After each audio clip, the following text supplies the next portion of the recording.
1950년 7월 전쟁이 터지고 고작 한 달 만에 대한민국의 90%가 함락당했습니다. 국군과 연합군은 낙동강이라는 마지막 선의 배수진을 쳤고 여기서 밀리면 곧바로 대한민국이 소멸될 수 있는 절체절명의 위기였습니다. 매일같이 쏟아지는 아군의 전사자 보고 속에서 극동군 사령관 더글라스 맥아더 장군은 도쿄의 집무실에서 전 세계 군사 전문가들이 미친 짓이라 부르면서 강력하게 반대했던 하나의 거대한 도박을 준비하고 있었습니다. 전 세계 해군 지휘부와 미 합참이 입을 모아 말했습니다. 인천은 상륙작전이 절대 불가한 곳이다. 수로가 좁아서 한 척만 침몰해도 전멸하며 조수 간만의 차이가 너무 커서 갯벌에 갇히면 움직이는 관역이 될 뿐이다. 성공 확률은 단 5,000분의 1에 불과하다. 안녕하십니까 여러분, FTN 한기택입니다. FTN 히스토리 시리즈 대한민국을 지키는 영웅들의 네 번째 에피소드. 오늘은 모두가 안 된다고 했던 그 5,000분의 1이라는 불가능한 확률에 군인으로서의 모든 명예와 목숨을 걸고 단판 승부로 6.25 전쟁의 판도를 완전히 뒤집어버린 불멸의 전략가 더글라스 맥아더 장군과 그가 감행한 인천 상륙작전의 숨막히는 반전 드라마 속으로 들어가 보겠습니다.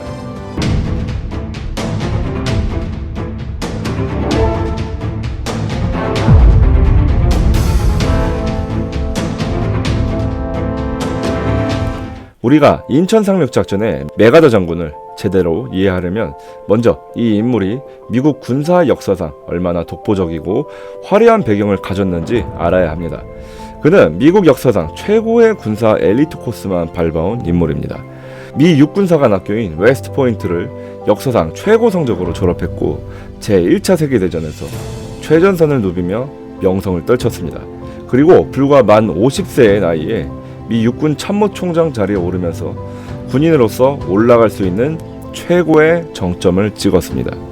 그의 진가는 제2차 세계대전에서 폭발했습니다. 미 육군 원수 일명 오성 장군이 된 그는 태평양 전선 총사령관으로서 대일본 제국을 무너뜨리는 항복문서를 받아낸 주역이었습니다.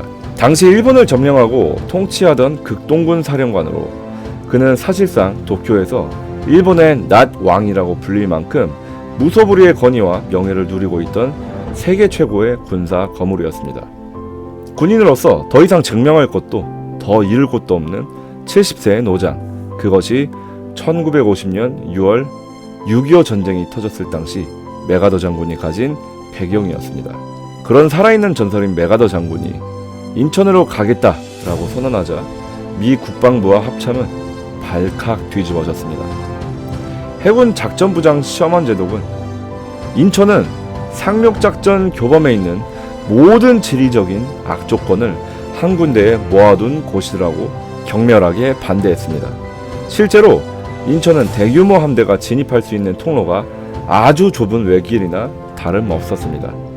군사적으로는 동수로 혹은 플라잉 피시 채널이라 불리는 이 좁은 진입수로는 함선들이 줄을 지어 한 척씩 들어갈 수밖에 없는 병목 구간이었습니다. 만약 북괴군이 이 길목에 기뢰를 몇 발만 떨어뜨리거나 선두에선 군함 한 척만 격침시켜도 뒤따르던 연합군 함대 전체가 갇혀 전멸하는 지옥의 덫이었습니다. 게다가 인천 앞바다의 조수간만의 차는 무려 10m에 달했습니다. 물이 가장 높이 들어왔을 때 단 3시간 안에 상륙을 끝내지 못하면 함선들은 바닥이 드러난 갯벌에 주저앉아서 적의 해안포삭에게 그대로 노출되는 끔찍한 상황이었습니다. 하지만 맥아더 장군의 생각은 달랐습니다. 군사학의 거장이었던 그는 적의 심리를 정확히 꿰뚫고 있었습니다. 모두가 불가능하다고 하기에 적들 역시 이곳을 절대 방비하지 않을 것이다. 보급선이 남쪽 끝까지 길게 늘어진 지금 우리가 적의 허리인 인천을 끊어버리면 낙동간의 북괴군은 그대로 고립되어 괴멸한다. 반대파들의 집요한 설득에 맥아더는 파이프 담배를 깊게 물고 오직 한마디로 회의장을 침묵시켰습니다. 인천이 불가능해 보이기에 전술적인 기습의 요건이 성립되는 것이다. 내가 실패할 거라고 생각하는 장군이 있다면 내 지휘권을 회수해 가라. 나는 인천으로 간다. 사실 메가더 장군이 이토록 한국을 구하기 위해 집착했던 숨은 이유가 있었습니다. 전쟁 발발 사흘째 되던 날 그는 빗발치는 총탄을 뚫고 한강 전선 진지까지 직접 내려왔습니다. 그곳에서 만난 한 어린 국군 소총수에게 메가더 장군이 물었습니다. 자네는 언제까지 여기 있을 것인가? 그러자 그 소년병은 경례를 하며 답했습니다. 충성! 상관의 명령이 없으면 죽는 순간까지 이 참호를 지킬 것입니다. 철수 명령도 없이 맨몸으로 전선을 지키던 한국군의 엄청난 책임감을 본 메가더 장군은 가슴 깊은 감동을 받았습니다. 그리고 도쿄로 돌아가는 비행기 안에서 결심했습니다. 내가 반드시 원군을 끌고 와 이 위대한 나라를 구하겠다. 인천 상륙 작전은 전선에서 마주한 이름 없는 군인과의 약속이기도 했습니다. 5000분의 1이라는 확률을 승리로 만들기 위해 메가더 장군은 완벽한 연기력으로 전 세계를 속이기 시작합니다. 연합군의 진짜 목표가 군산이나 영덕, 삼척인 것처럼 대규모 한포 사격을 퍼붓고 특수부대를 침투시키는 위장 작전을 펼친 것이죠.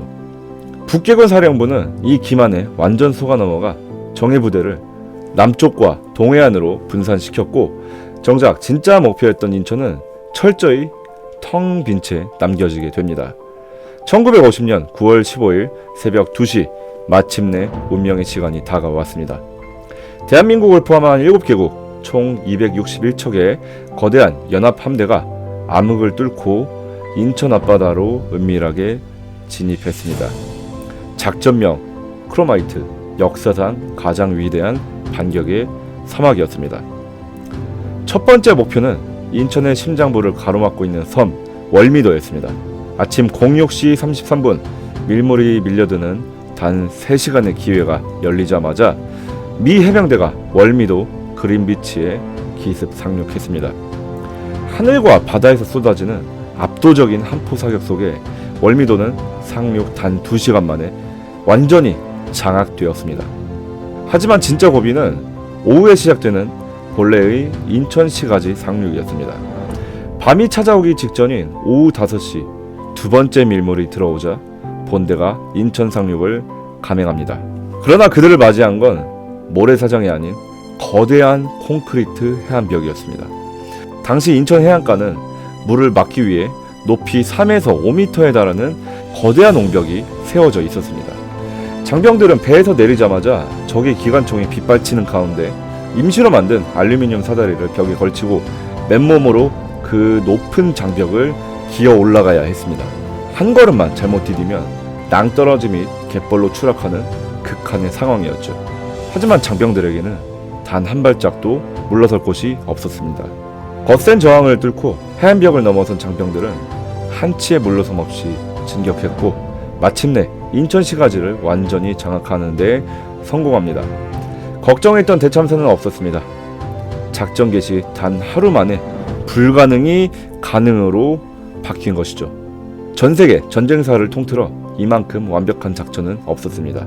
인천이 함락되고 불과 보름 만인 9월 28일 우리 국군과 연합군은 수도 서울을 3개월 만에 탈환하고 전황은 순식간에 뒤집히게 됐죠. 낙동강 전선에서 승리를 확신하며 국군을 압박하던 북괴군 수십만 명은 졸지에 허리가 끊겨서 보급과 퇴로가 완전히 차단된 꼴입니다. 무기와 장비를 버리고 북쪽으로 도망치기 바빴고 공포에 질려있던 우리 국군과 장병들은 비로소 승리의 희망을 품고 북진을 시작할 수 있었습니다. 만약 메가더 장군의 이 전술적 결단과 도박이 없었다면 어떻게 되었을까요? 낙동강 전선은 결국 무너졌을 것이고 오늘날 대한민국이라는 이름은 지도상에서 영원히 사라졌을지도 모릅니다. 대한민국 정부는 그의 위대한 공로를 기려 최고 무공훈장인 태극 무공훈장을 수여했습니다.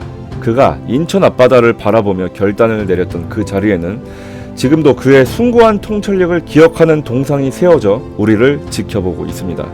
여러분, 인천 상륙 작전을 감행할 당시 메가더 장군의 나이는 만 70세였습니다. 앞서 말씀드렸듯 군인으로서 가질 수 있는 모든 명예를 이미 가졌고 패배할 경우 한순간에 전 세계의 비난을 받으면서 불명예스럽게 은퇴해야 하는 노병이었죠. 주변의 모든 참모들이 실패할 것이라고 말릴 때 그는 자신의 지위와 명예 그리고 군인으로서의 인생을 전부 다 걸고 이 작전의 최종 승인서에 서명했습니다. 실패의 책임을 타인에게 돌리지 않고 온전히 자신이 짊어지겠다는 무서운 결단력이었습니다. 오늘날 우리는 작은 리스크 하나조차 짊어지지 않으려 하고 결과가 잘못되면 상황 탓, 남 탓, 책임을 떠넘기기 바쁜 사회에 살고 있을지도 모릅니다. 76년 전 대한민국이라는 낯선 나라의 최전선에서 마주한 군인들과의 약속을 지키기 위해서 만 70세의 노병이 보여준 이 압도적인 책임감과 결단력은 우리에게 아주 큰 교훈을 남깁니다.